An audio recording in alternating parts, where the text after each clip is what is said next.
2 o'clock. We're just going to wait a little and see if Mayor McLaren will come on. And if not, we will appoint a presiding officer.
Good afternoon, everybody, and welcome to our special council meeting for a single item to remove a restrictive covenant on a parcel of property. And there's a pre-prepared motion drafted by our legal counsel. So I would take a mover and a seconder to open the meeting. Moved by Councillor Foisey, seconded by Councillor Corbett, that this special meeting of council be opened at 2 p.m. All in favor? Carried.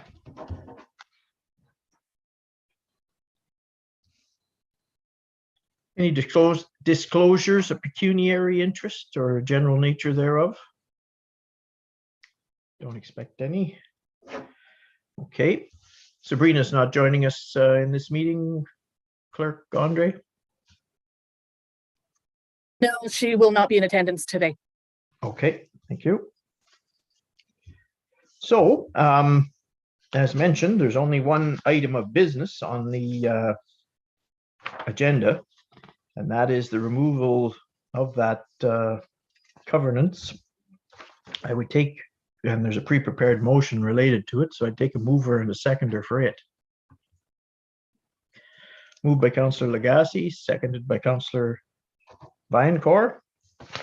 And there's only one matter for consideration by council, and that's whether or not the legal costs to draft this motion are paid for by the municipality or paid for by the individual.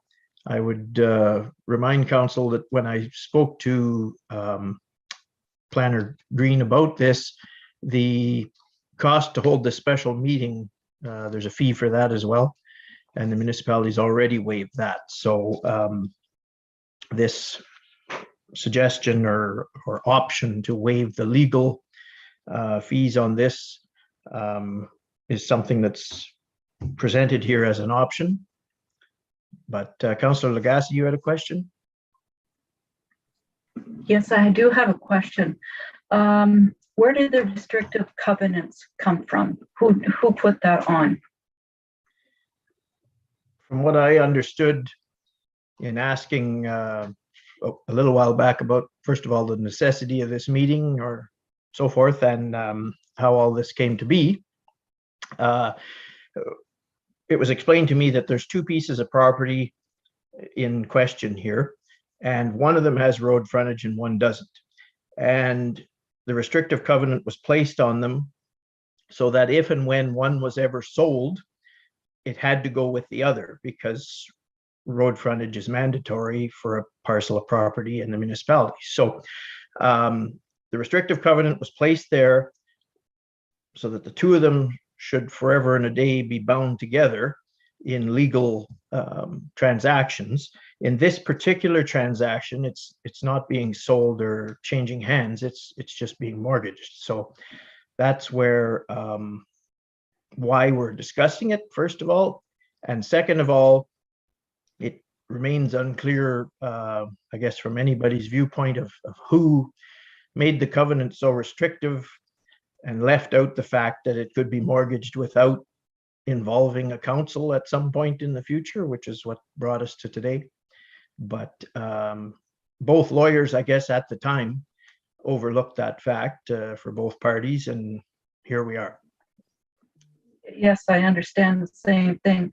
One more question. What are the restrictive covenants? What are they? Well, I can't quote them directly, but they exactly speak to what I just described, in that the covenant says, it may be here in my package and it might not, but the covenant says the two pieces of property are tied together, and the purpose of that is that road frontage necessity. Okay, so that's the exact words of those two restrictive covenants. Okay, so that's So just, that's Mayor Randy words. The lawyers use fancier words than that.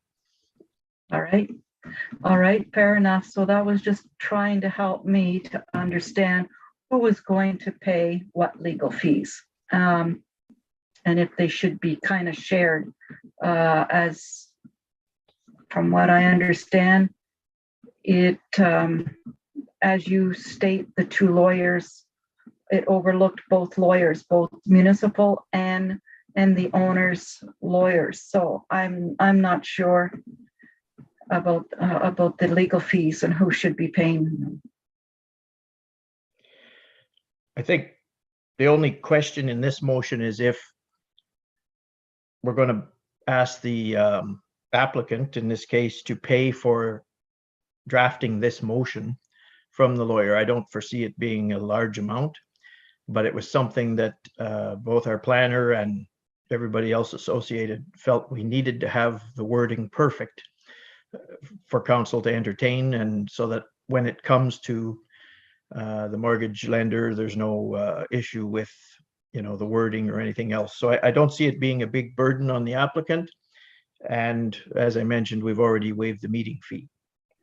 All right. The other part of that is we've always, for sure, road allowance applications and other such things have always made the applicant bear the full cost. So this would be in line with that. All right. Thank you for Okay. answering my question. You're welcome. So moved by Councillor Lagacé and seconded by Councillor Vaillancourt.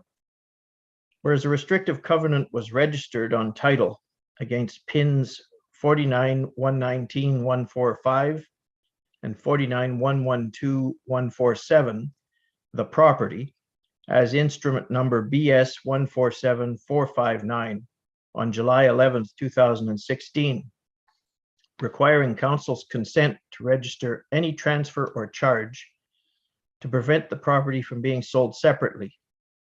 And whereas the owner, Wesley Tyson Shank, the registered owner, wishes to register a transfer of the property from Wesley Tyson Shank to himself and his wife, Kimberly Shank, and a mortgage in favor of Case Populaire Alliance Limitée against the property, and requests council's consent to the registrations.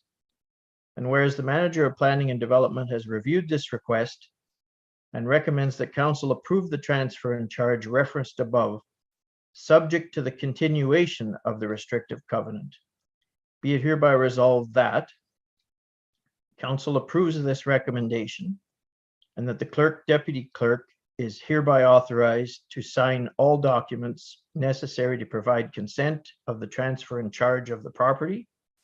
And 2, the registered owner shall be responsible for all legal costs incurred by the township for obtaining consent and in reviewing the restrictive covenants. Any additional questions? All in favor? Carried. That concludes the business of our meeting. I thank everybody for attending. I would now take a motion to adjourn. Moved by Councillor Vaillancourt, seconded by Councillor Corbett, that this meeting be adjourned at 2:08 p.m. All in favor? Carried. Thank you. Have a good day. Thank you.